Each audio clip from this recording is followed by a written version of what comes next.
Well, good morning, everyone. Brother Jack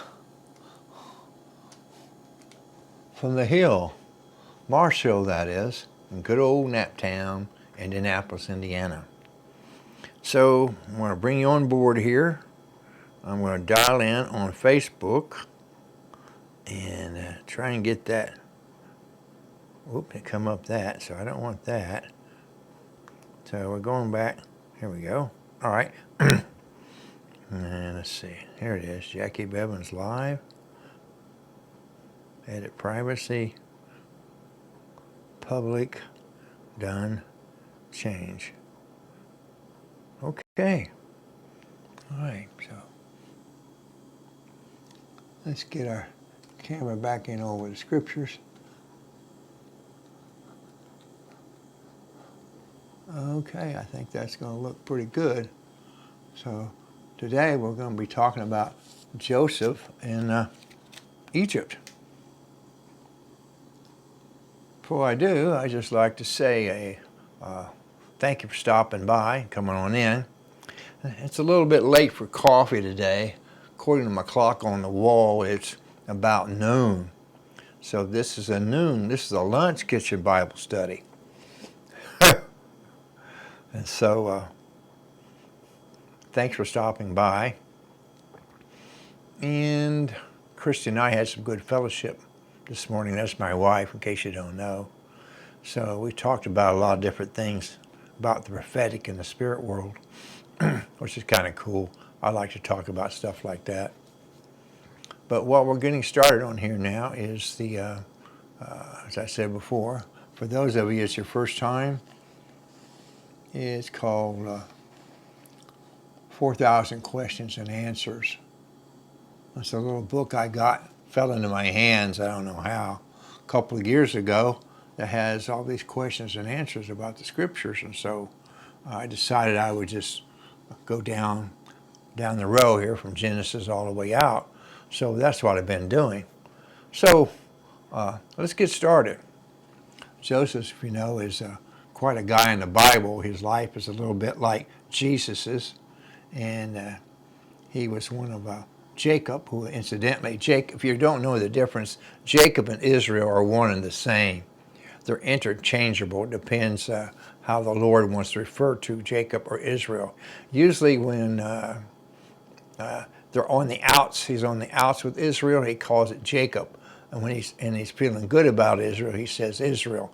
I think that's the way he does it. But anyway, let's get started. So we'll go over here. It's called Jacob and his sons, Joseph. Here it is, Joseph in Egypt. First question. Whom did the Midianites sell Joseph? They sold him to Potiphar. Now, if you don't know, from yesterday, the Midianites they sold Joseph to get him out of town because of his dreams they had about being his whole family bowing down to him. His brothers didn't appreciate that dream, and his father even didn't. So they took Joseph and they threw him in a pit, and they sold him to the first group coming along, and this would be the Midianites. They sold him to a guy named Potiphar, captain of the Pharaoh's guard. Okay. To what office did Potiphar appoint Joseph? Overseer of his house. How was God's favor manifested to Joseph in this situation? By everything prospering under his care. What unjust punishment was suffered by Joseph? He was put into prison. Did the Lord forsake him? He was with him and showed him mercy. Amen. How did the keeper of the prison behave towards Joseph? He gave him entire charge of the prison. What happened to two of the prisoners? Pharaoh's chief butler and chief baker had dreams which troubled them. And how did Joseph help them in their perplexity? He interpreted their dreams. Were his words found true? Yes. the chief butler was restored, and the chief baker was hanged, as Joseph had foretold. So that's quite a few questions and answers about Joseph. So let's go to the Bible and read a little bit about the story. Genesis 39. Okay. Well, I'll tell you what, I'll start in Genesis 38. And it came to pass at that time, Judah went down from his brethren and turned into a certain Adamite whose name was Hirah. And Judah saw there a daughter of a certain Canaanite whose name was Shua, and he took her and went into her, and she conceived and bore a son. And she conceived again. This doesn't sound like, what is this here? Oh, I know why I wanted to bring this out, because I don't know if you're familiar about masturbation. It's in the Bible. And I got concerned about it one time, so I sought it out, and this is what I found. So in this story I'm telling you, you're going to see the text behind God killing this guy because he masturbated. So let's find out the real truth. Okay. It says, she conceived again and bore a son, and she called his name Onan. This is the cat we're talking about. And she yet again conceived and bore a son and called his name Shelah. I always thought that was a girl's name. I had a good cousin that died a long time ago. And he was at Shezib, and when she bore him, here we go, and Judah took a wife for his firstborn, whose name was Tamar. And Judah's firstborn, was wicked in the sight of the Lord, and the Lord slew him. Wow. Let's see what it says about that. The sons of Judah were and Onan, and and Onan died in the land of Canaan. It looks like they both had a bad fate. So in verse 8 it says, and Judah said to Onan, now remember, his brother was killed because he did wrong. So Judah wakes this guy up. No, his daddy says, son, Onan, I want you to go to your brother's wife, marry her, and raise up seed to thy brother. So what we've got going here is the lineage, keeping all the tribes having each tribe not dying out because of the seed, so there can always be 12. So verse 9, and Onan knew that the seed should not be his. Well, this bothered Onan. And it came to pass, when he went into his brother's wife, that he spilled his seed on the ground. So when he got ready to have an orgasm, he spilled that seed on the ground because he didn't want that seminal fluid going in impregnating this gal whose husband had died, who the Lord slew. For some reason, verse 10, and the thing which he did displeased the Lord, wherefore he slew him also. So when I tapped into that, I said, can I get killed for masturbating? Well, no, you can't. I know it's a touchy subject. Masturbating is kind of silent. Nobody likes to talk about it. And I'll just say this much about it. It's a lot about what you think about if and when you're doing it, and how often you do it. Those are two contributing factors. That's all I've got to say about it. And the thing which he did displeased the Lord, wherefore he slew him. Let's see what the note says. He was evil in the eyes of the Lord. So God viewed him not impregnating. First, it was disobedience.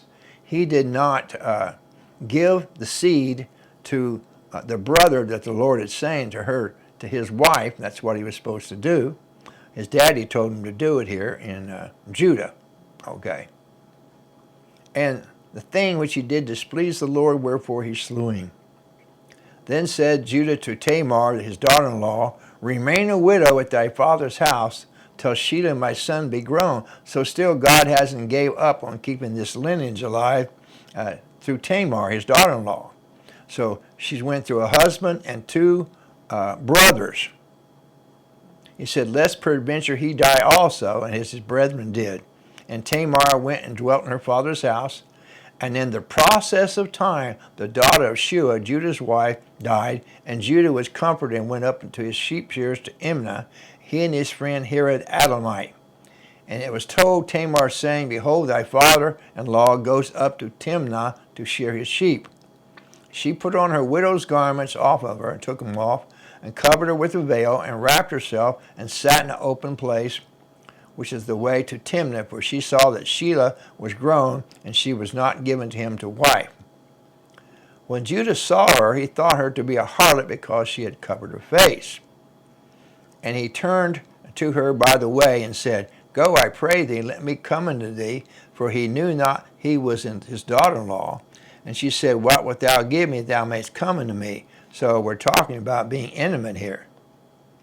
And he said, I will send you a kid from the flock, and if you will give me a pledge till thou send it. She wants something to hold on. So he says, What do you want? She said, How about your ring or bracelets or some staff or something? So he gave it to her. And she conceived by him. So she got pregnant. She not only was intimate with him and got pregnant, and she wasn't part of the family, so to speak. So she arose and went away and laid her veil from her and put on the garments of her widowhood. I think this is the gal that the Onan seed spilled off of and didn't go in. God is still going to get her pregnant. And Judah sent the kid by the hand of his friend, the Adonai, to receive his pledge from the woman's hand, but he couldn't find her. So the girl that he was intimate with and got pregnant, he couldn't find her, and away with his staff and his rings, everything. So it's like, in a way, it's like, in Nevada, prostitution is legal in Reno, Nevada. And people go there, they pay taxes and everything at that whorehouse.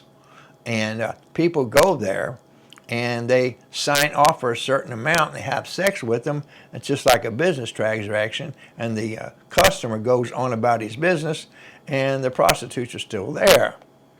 Well, in this case here, we're back in angel days. Instead of signing off, going to Reno, he went to this local town, found him a gal, and since he didn't have any cash or a credit card, she says, I'll take your staff and your rings. So that's what happened. A lot of things have changed, of course, since then, but it still goes on today, but it's essentially all the same thing.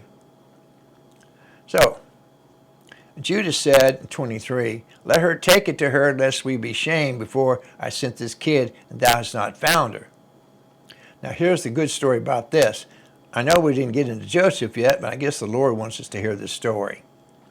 So as it came to pass about 3 months after it was told Judah, saying, Tamar thy daughter-in-law has played the harlot.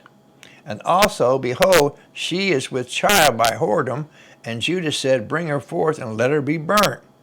So here's the old pot calling the kettle black. He's the one that went down there, but he didn't know it was Tamar, his daughter-in-law. So he went down there, had his little fling, and so when he's told about what happened, this guy, man, I don't know what his problem is. He said, Find her and bring her forth, and we're going to burn her at the stake, just like a witch. That's what he was going to do. So let's find out what happens here. So when she was brought forth, she sent to her father-in-law, saying, By the man whose these are, I am with child. And she said, Discern, I pray thee, who are these signet and bracelets and staff? So they went and grabbed her and found her, and she brought her personal possessions with her. And so I guess they're getting ready. She probably says, Well, what's going on? And they said, Your father-in-law found out you was a whore. And not only that, you weren't a concubine either. You were just a regular whore. And so we're going to burn you at the stake. That's what he told us that we're going to do with you. So I guess as they were escorting her to the pole where they was going to strap her down and burn her up, she says, wait a minute. She says, I know who the father is. I know who the father is, because she knew it was her father-in-law, but no one else knew except her. She's the only one knew, and the good Lord. So it said, and Judah acknowledged him and said, she has been more righteous than I.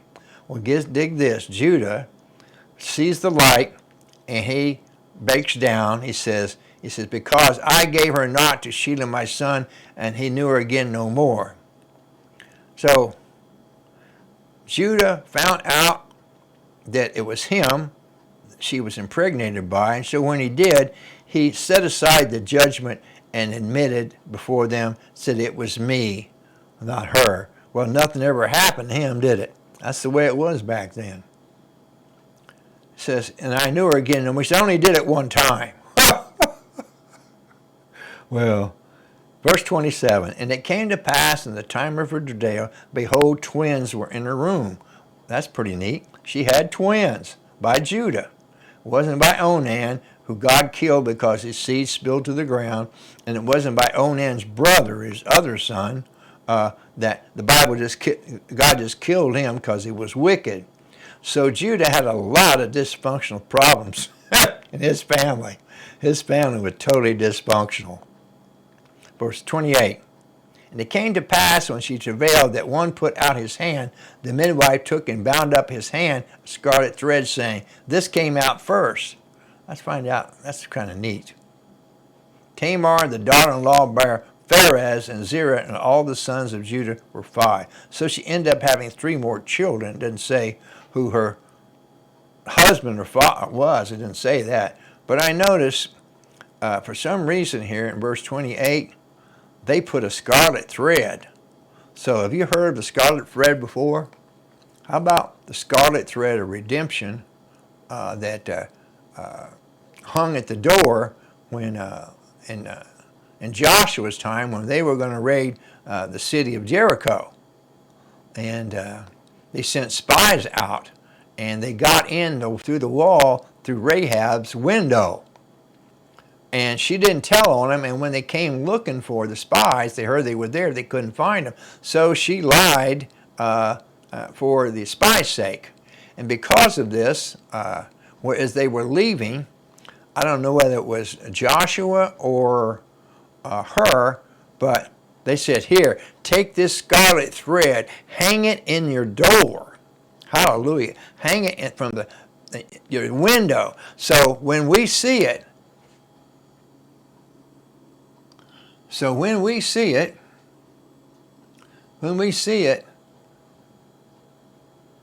your house is not going to, they're not going to kill you, the army, or God's not going to cause calamity.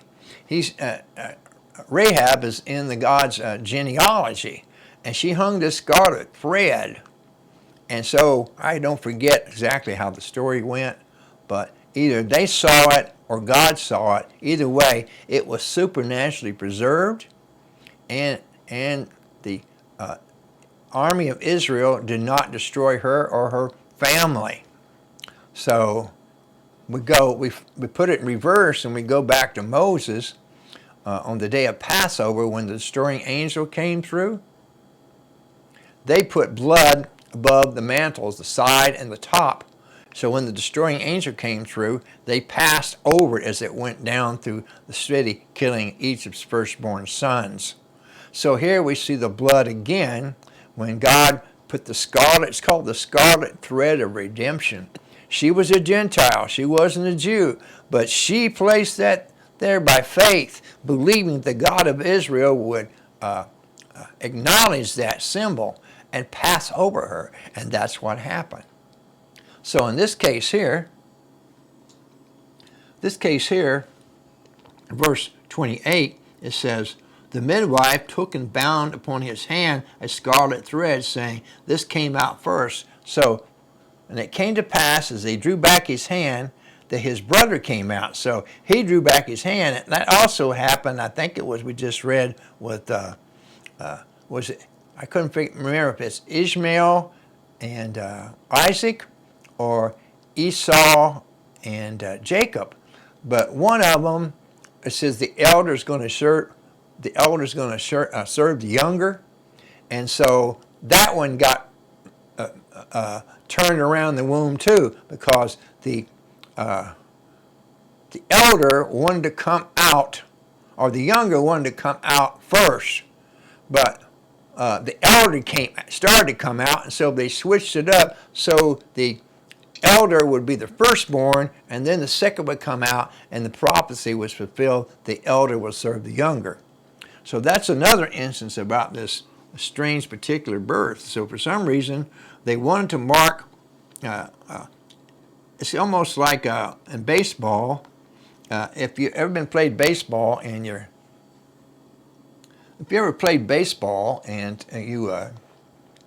you're on base and you want to steal a base. Say you're on first base, okay, and you're leading off from first base, and the pitcher looks